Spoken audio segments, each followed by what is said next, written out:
Hey YouTube, we're here in the shop today looking at this F-22 profile plane that I built a while ago. It's a pretty fun little plane. I was out flying it the other day and motor shut off and started smoking. Pretty sure I killed the ESC. Don't know if the motor's bad. Don't know for sure if the ESC is bad. And I know that at least one of the two is definitely bad because this was having smoke come out of it. So I have to assume, firstly, that the ESC is bad. And as you can see, for electronics in this plane, we've got electronic speed control, we've got the brushless motor, we've got, this is a aero-star Turnigy stabilization system, and then we have a Lemon RX 6-channel receiver, which is I think they call that like a nanolight receiver. So basically what I've got to do next is I have to establish what failed, and so I just wanted to walk you through that process. We've got some glue and stuff over these connections. This is where I pulled power to go to the LED strips. In this case I was running the LED strips on 12 volts since I run this on a 3S 2200, which is a pretty big battery for this plane. I decided to just tap the leads rather than try to do the more complicated method, which takes a lot more time, like I do on the more pretty planes that I've made. So I've just got to get this stuff separated so I can do some testing. I can always extend these wires, but this hot glue will just rip right off. If you're careful, you can just kind of take it off. Okay, perfect, just like that. And then, see, that's the hot glue will just peel right off. That's part of the reason, if I know I'm going to take something apart, I'll use hot glue. Even if it's on foam board, it'll come right off. So we'll just go ahead and peel that off. Then we have these zip ties that I'm using to act as a strain relief for the cable, so that should there ever become a condition where there's pressure on these two, it will relieve the pressure on the actual solder joint up here, thus protecting the plane. But one could also make an argument that if that happens, you're pretty much screwed because something drastic happened. So I'm just going to cut this zip tie here. I'm going to throw that away. Obviously we'll redo that here in a little bit.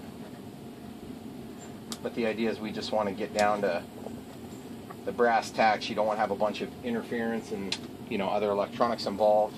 Not that these would cause an issue, but it could compromise the circuit potentially. So that's close enough for me. We're going to have to, I'm not going to desolder these, so I'll just go ahead and clip them now as close as I can get. It's pretty obvious the color code there is positive and negative. So, okay, so we'll just, I might tape those down to keep them out of the way until we get the new ESC installed. So we get this thing up and running. When I get projects like this, they're usually pretty much fixed generally the night I go out flying, but this plane is not a plane that I fly every day, so it's not as critical for us.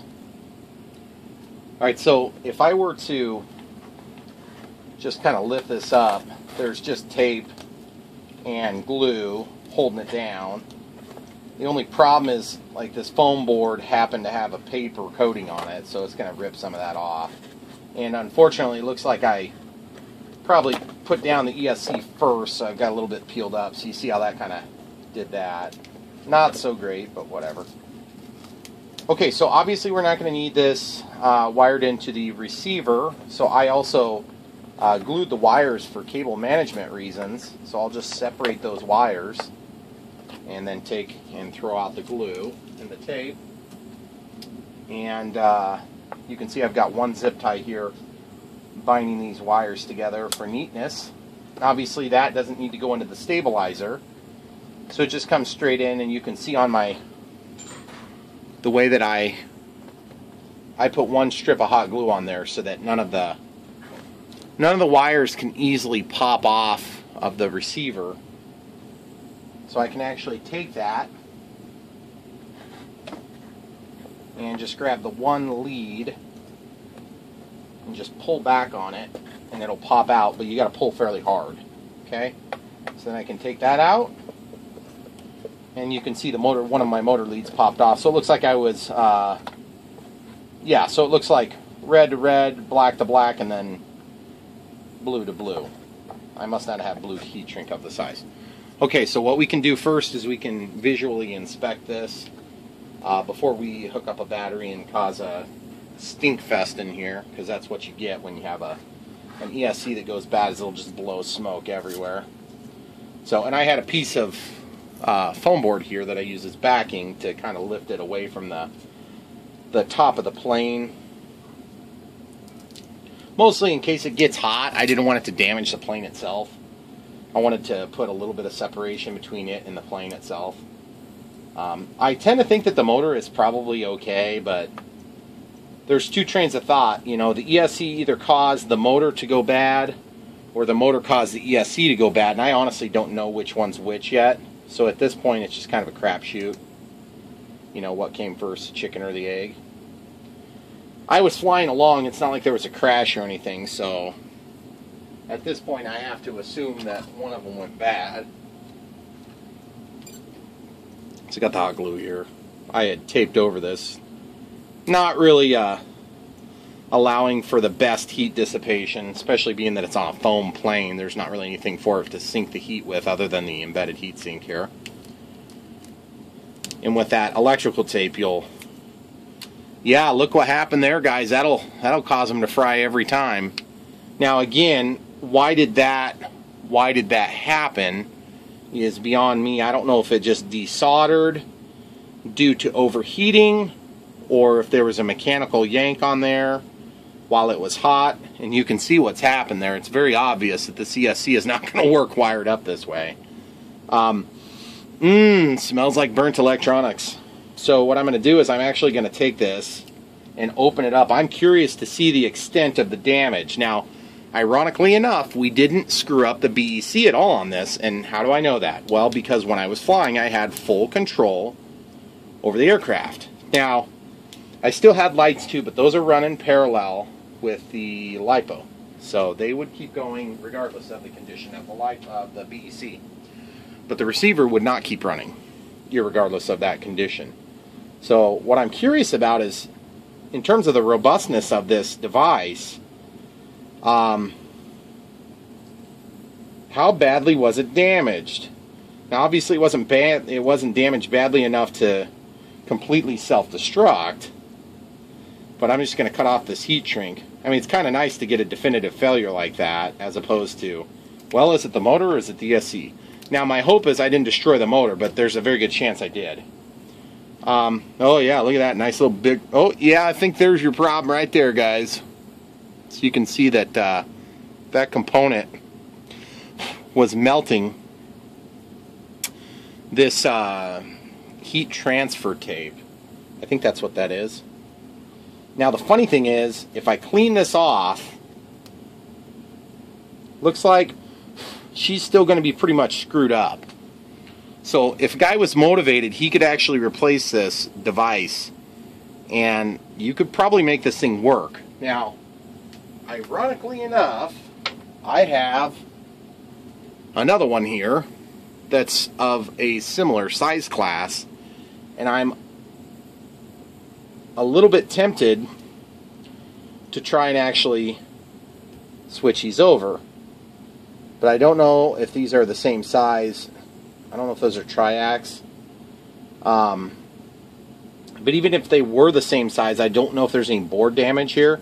I don't think there is. There's a pretty good amount of silicone layer in the middle that would protect the board itself. But if I can clean this off, I could conceivably fix this. Now, you're probably thinking to yourself, why would you do that, Brian? Well, because I'm a cheapskate, obviously. But the other thing is, I know I have a good BEC on this. This one doesn't really look that bad. I'm not sure with certitude that it is bad. I guess at this point I'm sort of assuming that, and that might not be a fair assumption. So I'm going to probably test this one. Of course, the leads are a different size, so that's a real pain in the butt. that would go out to the motor, so it's not just a quick plug and play. But I'm just kind of curious if I could get good enough contact on these. Yeah, probably not going to happen. I might be able to run some wire around the leads and then stuff them in there. But the other thing is, no matter what I do, I got to get these things separated. So I'm going to go ahead and get up the soldering iron up to temperature and get these pulled off. Alright guys, so we're over at the bench. Got the soldering iron. It's getting hot. Cleaner. A little tip cleaner here as well. What I want to do is I took and scraped this one, and it looks like that component is definitely bad. So now I want to see if it'll take solder on this pad, and if it won't take solder on this pad, then this is a moot point. I mean, trying to fix this is going to be a joke. Because like I said, if there's damage to the component itself, then you're not going to be fixing it. I mean, damage to the board itself, that's what I mean by that. Come on, heat up. So basically, my first step is going to be to just separate these. So I want that blue one to be in the middle there.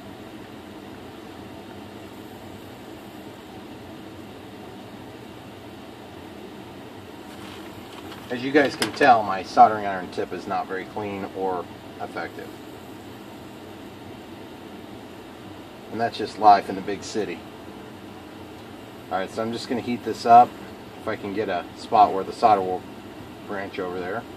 Okay, good. Got that off of there. So now I can start heating this.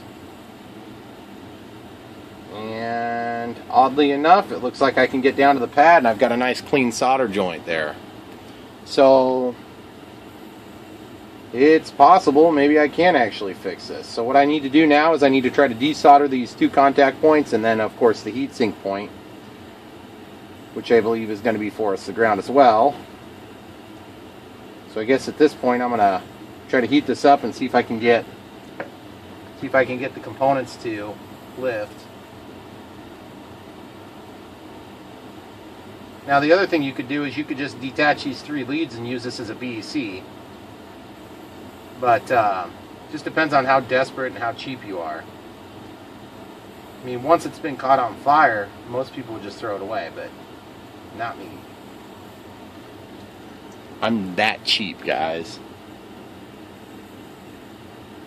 Especially on a plane like this, it's just not really used in critical applications. Okay, so what I'm doing is I'm just kind of heating all three spots as much as I can without bridging the solder everywhere. And just seeing if it's going to slip at all. Like so far it's not really feeling like it wants to slip too much. See, and once it gets hot enough, then it'll just pop right off of there. You can also pry something under the edge of the component. And here, and don't worry guys, in a minute, if we get this off of here, we'll actually clean it, and then you can take a better look at it.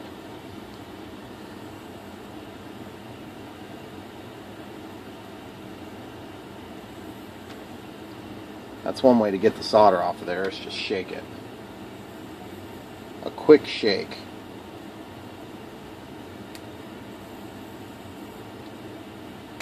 Now sometimes these components are also glued down, and then you're going to have a heck of a time getting them off. But most of the time, this price point, you're not going to have a whole lot of that. They're just held on by the solder that holds them to the contact point. Okay, let's try getting a screwdriver under there. You'll find like a flat-bladed screwdriver. I don't know if I got a small enough one here. But you'll just basically get up under there. Just kind of hold what you can hold. Yeah, I don't think that's going to be small enough. I got to go a little smaller. This board's getting kind of hot. You will eventually damage the layers of silicone. See how it's pulling apart now? The actual device is falling apart here. It's probably a little hot too. Okay, so there's your back lead. And I can see the chip inside of there. Okay, so now that we've got it pulled, I can actually desolder this one spot here with relative ease. So I'm just trying to heat that one leg. Get a little bit of clean solder if you can. And don't worry how dirty and crappy this looks. It doesn't matter. It's gonna be cleaned off in a minute, or it's not gonna be used anyway. So this is more of a test than anything. I think I may have lifted the lead instead of just lifting the component. That's unfortunate. So once I get this thing to break free, then I may need to push that lead back down. And the lead is just the contact that actually would be laying on top of that that board there. Okay, so you can see there's your... I'm just going to let that cool for a minute. Sometimes if it doesn't come off right away, you have to just let them cool down for a minute and come back to them.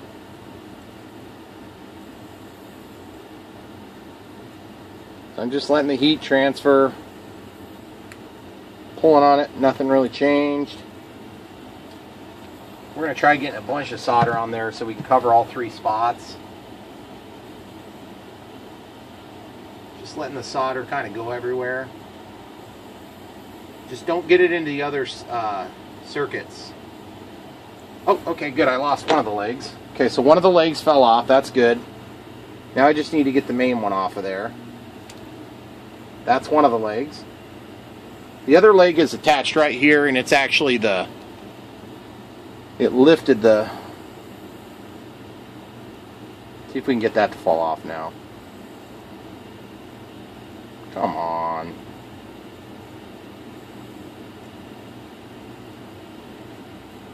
Okay. I'm going to try to heat it this way. Pushing down. Come on. I know you want to come off of there, you little turd. Yes! Freedom! There's your dead component. It's a little toasty. Now we've got the backside to get off of there. Let's clean up this lead real quick. So far, so good. So far, so good.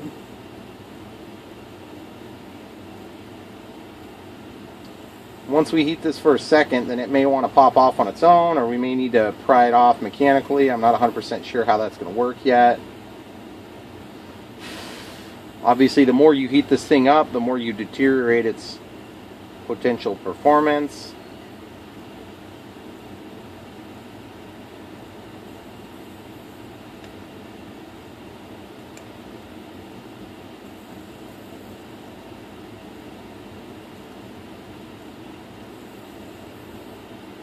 The other thing is, if you had your component, you could just lay it on top of there, and you wouldn't have to necessarily make it as flush as the other ones. But then your heat sink's not going to make good contact, so that will cause you some grief. So I might let this cool for a minute, or I might get a better pry tool, one or the other. I haven't quite made up my mind totally yet. Let's just put a bunch of solder on it.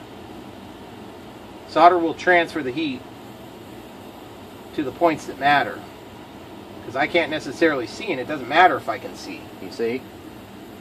See, that solder is going to transfer the heat in a bigger area that I can't necessarily manipulate with this tip. So I'm just heating the crap out of it right now. I'm just going to let that work for a second. Not pulling off yet.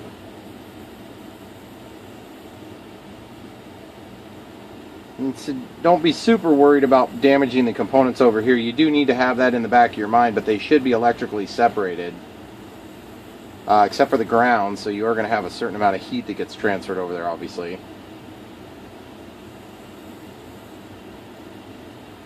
Come on. But if this one won't release, guys, the other ones won't either.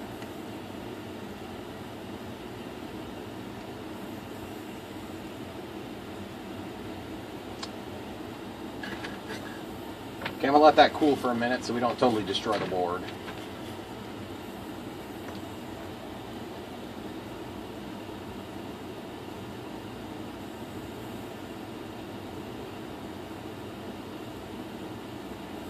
Just kind of cleaning some other areas up that are around it. Okay, so we'll take this opportunity to clean the rest of it. We can throw this component away. Obviously, we're not going to use that again. It's completely garbage. Now, I'm just going to use some alcohol and a Q-tip. You know me, I like Q-tips. Helps you to be able to get in there. And the other thing is the alcohol will cool down the spot where you're soldering. So I'm just going to put that there.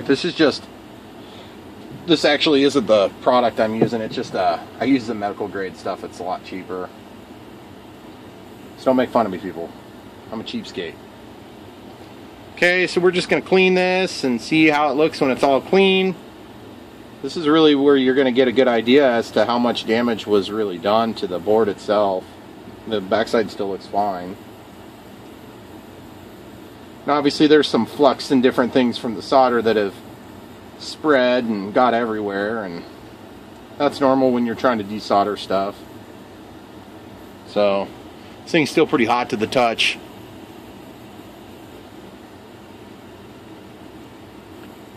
Okay, so you can see how I'm doing that, just agitating. You want to be careful about these little surface resistors. If you catch them the wrong way and you rip them off, well, you're going to have a heck of a time resoldering them. You can do it. You don't necessarily even have to use that same surface mount. You can get a different resistor if you want. But it's going to be the correct rating if you replace it with the same exact thing. See, most people don't fix boards like this because it's so cheap to produce them. It costs a whole lot more to employ somebody that knows how to make these things than it does to just set up the machine and run like 50 of them through, or 100 of them through, or 1,000, or 50,000, or 100,000. Okay, so I'm just trying to break off that black stuff, which is soot, and see, you can see the red.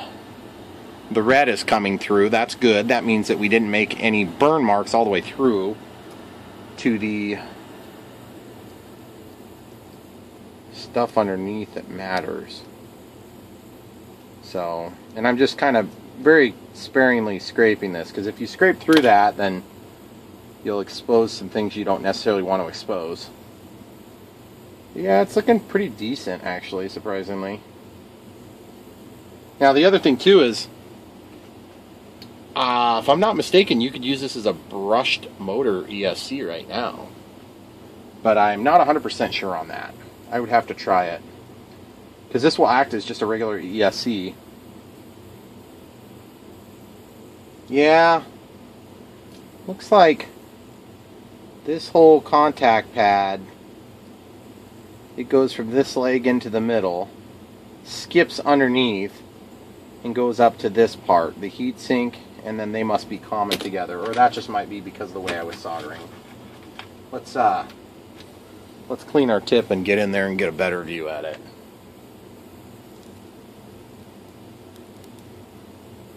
So I'm just going to try to get this solder off of here in a second now. You don't really need that sitting there, but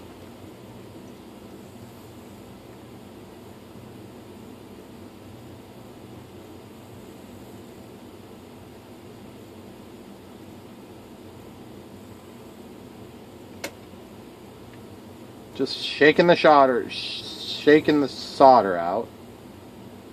Sorry, I'm stumbling over my words here, guys.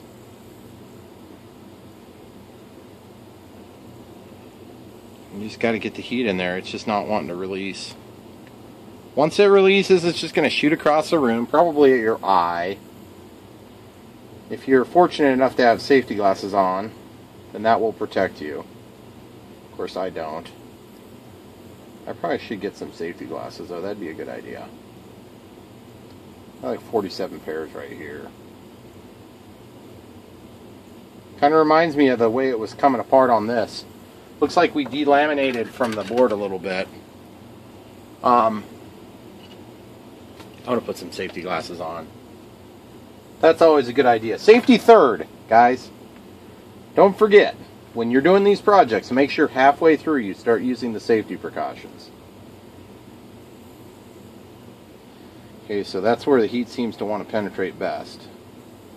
And I'm just watching the solder kind of wick through. I'm going to get a little more aggressive with the solder here.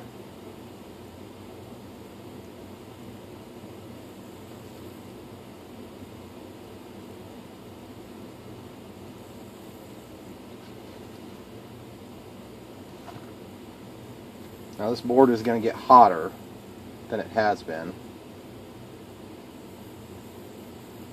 And And I'm just trying to make sure I don't notice any damage starting to set in anywhere else.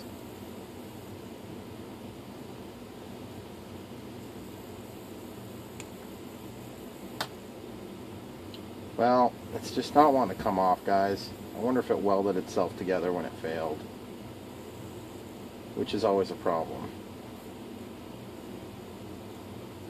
Might fight this for a few minutes and then I'll come back to you if it comes off.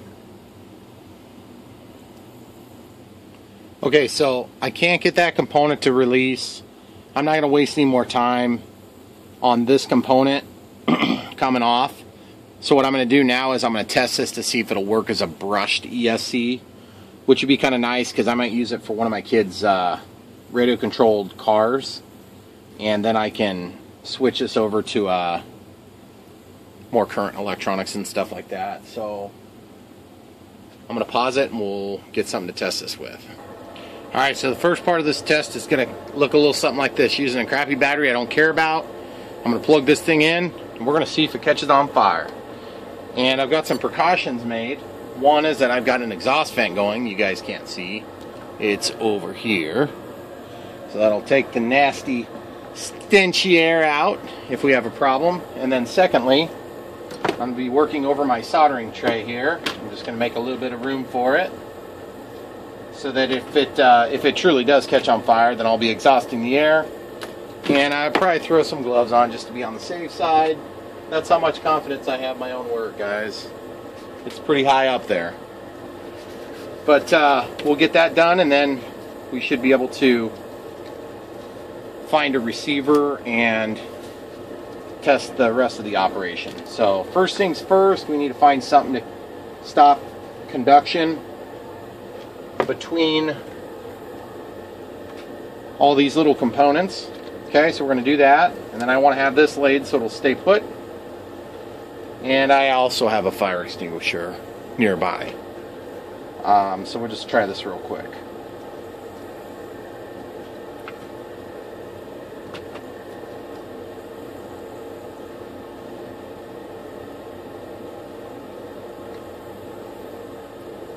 So nothing's on fire yet, which is good.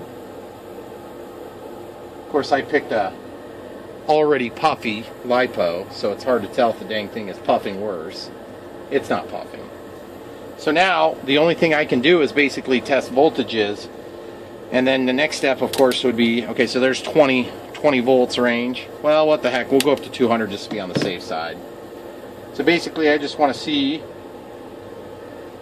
what we're getting for output, which should be nothing right now. Nothing. There's 12 volts across those two. Nothing. And then, excuse me, 11.1 volts. Okay. So that's what we're going to do to test our output. We're at 0 volts. Okay. So, as you probably already know, a DC motor is going to run on direct current. So as it increases, that's going to change the output. So I do have this servo tester here. Put the servo tester on here. We'll see. We won't hear the chimes though, like we normally would. So we've got negative to the left. Okay, so we got power coming from the BEC. Okay, so I'm not seeing anything change here. Nothing's catching on fire yet. That's always good. But I'm just turning the knob here.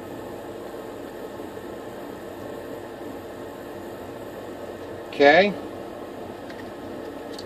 So I'm going to actually plug this to the input and see what happens. Okay. So real quick, let me test the servo.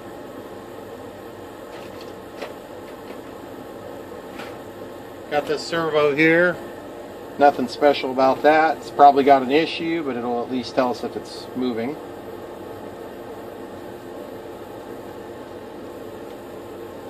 Except this one might actually be bad. I'll try another servo.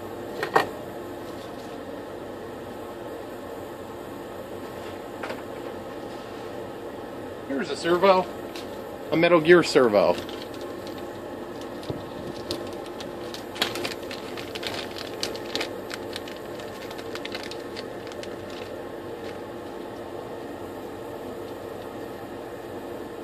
Okay, so this one's alive, sort of.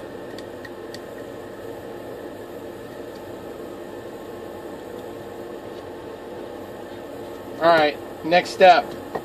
Receiver time. Alright guys, so I bound it to this little receiver. I got elevator and I got throttle now. So you see the voltage is going up proportionally, and then it's coming down proportionally. So up,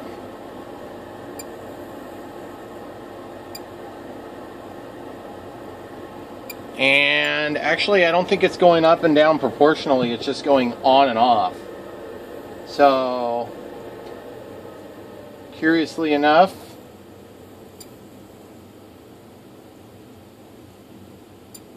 that's still going up, not proportionally, it's just turning on. So now I'm going to try it the other way. Okay, so up. So it's just basically, when I compare these two, it is changing states, but it's not a full linear change. It goes from 0 to about 7.7 volts. So it's probably in an AC frequency. So what I would have to do is go into the AC, volts AC. Okay, so let's see if we have, on the way out, looks like 16 volts AC. But it looks like it's on and off. So can't even really use it for a DC motor. But you can definitely use it as a VEC, and you'll be safe as long as you desolder those leads, which we're going to need to make our plane fly anyway. So thanks for watching, guys. Ridiculous, huge waste of time for you tonight. Thanks for watching. Don't forget to like and subscribe. I'll have another video for you to see the rest of the repairs on this F-22.